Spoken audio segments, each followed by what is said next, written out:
ಪಾರುಪತ್ಯ ಮಾಡಿಸ್ತೇನೆ. ಅಷ್ಟು ಮಾಡಿ ಪುಣ್ಯ ಕಟ್ಟುವಪ್ಪ.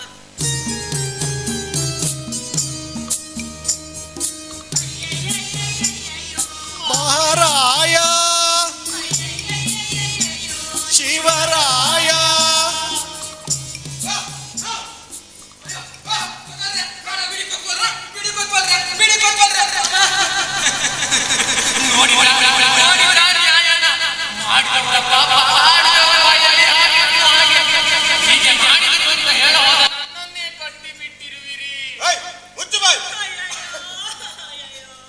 ಈ ಹೆಣ್ಣು ಮಗಳು ನಾವು ಬರುವುದರೊಳಗೆ ಓಡಿ ಹೋಗಿದ್ದಾಳೆಂದು ತಿಳಿಯಿರಿ.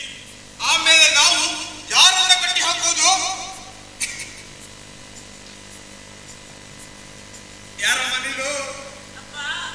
ಅನ್ಯಾಯವಾದ ಅನಾಥ ಹೆಣ್ಣು ಮಗಳು. ಅನ್ಯಾಯ? ಅನ್ಯಾಯ ಏನಾಗಿದೆ ಅನ್ಯಾಯ? ಈಗ ಗಂಡನಿಗೆ ಸತ್ತು ಬಿಟ್ಟಿರುವನು.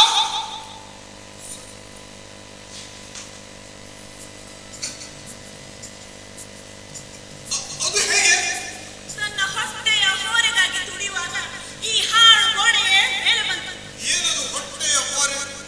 ಅದೇ ದುಡ್ಡುಳ್ಳವರು ಯಾರಕ್ಕೆ ಕಾಳವು ಎನ್ನುವರೋ ಅದು. ಓ ಈಗ ಹಾಗಾದ್ರೆ ಅಂಬೋಣೆ ಇದೆಂತ ಅನ್ಯಾಯ? ಅನ್ಯಾಯ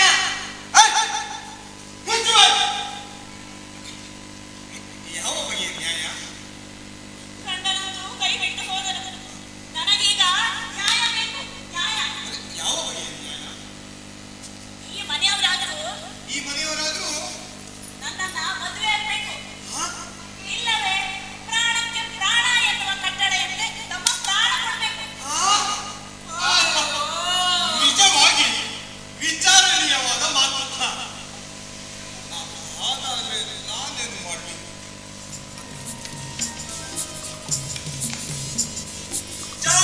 ಮಹಾರಾಜರಿಗೆ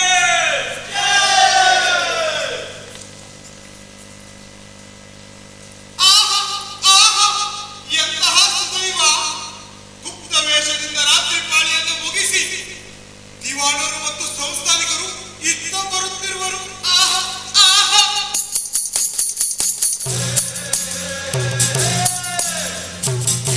ವಿಜಯಂಗೈಯುವರು ನಮ್ಮ ಚಾಹು ಮಹಾರಾಜರು. ವಿಜಯಂಗೈಯುವರು ನಮ್ಮ ಚಾಹು ಮಹಾರಾಜರು. ರಾಜಾಧಿರಾಜ ನಿಜಾದಿ ಬೀಜ ರೋಜಾದಿರೋಜ ಗೋಜಾದಿ ಗೋಜ ವಿಜಯಂಗೈಯುವರು.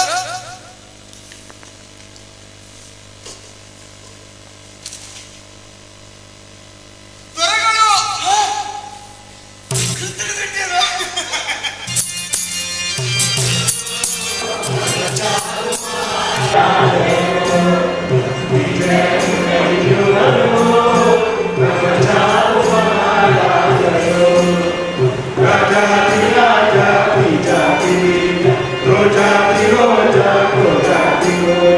ವಿಜಯಂಗೈಯುವರು ಈ ಅನಾಥೆಯಾಗಿರುವ ಗಂಡನು ಉದ್ಯೋಗದಲ್ಲಿ ತೊಡಗಿರುವಾಗ ಈ ಮನೆಯವರು ಗೋಡೆ ಬಿದ್ದು ನನ್ನ ಪ್ರಾಣ ಬಿಟ್ಟಿರುವನು. ಅಯ್ಯಯ್ಯೋ, ಸಮಾಧಾನ ಸಮಾಧಾನ. ಇನ್ನು ಪ್ರಾಣಪತಿಯಾದರೂ ದೊರೆಯಬೇಕು, ಇಲ್ಲವೇ ಪ್ರಾಣವಾದರೂ ದೊರೆಯಬೇಕು. ಪ್ರಾಣಪತಿ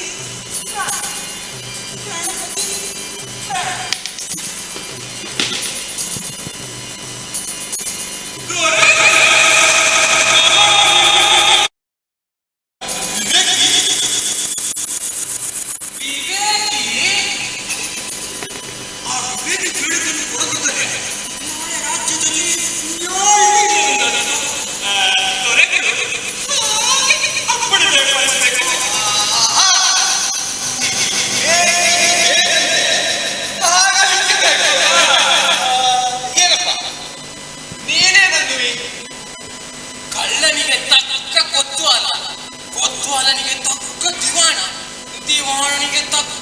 ದೊರೆ ದೊರೆಗಳೇ ಕಳವು ಮಾಡಲಿಕ್ಕೆ ಬಂದದಕ್ಕಾಗಿ ಅವನಿಗೇನು ಶಿಕ್ಷೆ ಇಲ್ವೇನು? ಅಯ್ಯೋ ಎಂತ ಹುಚ್ಚ ನೀನು.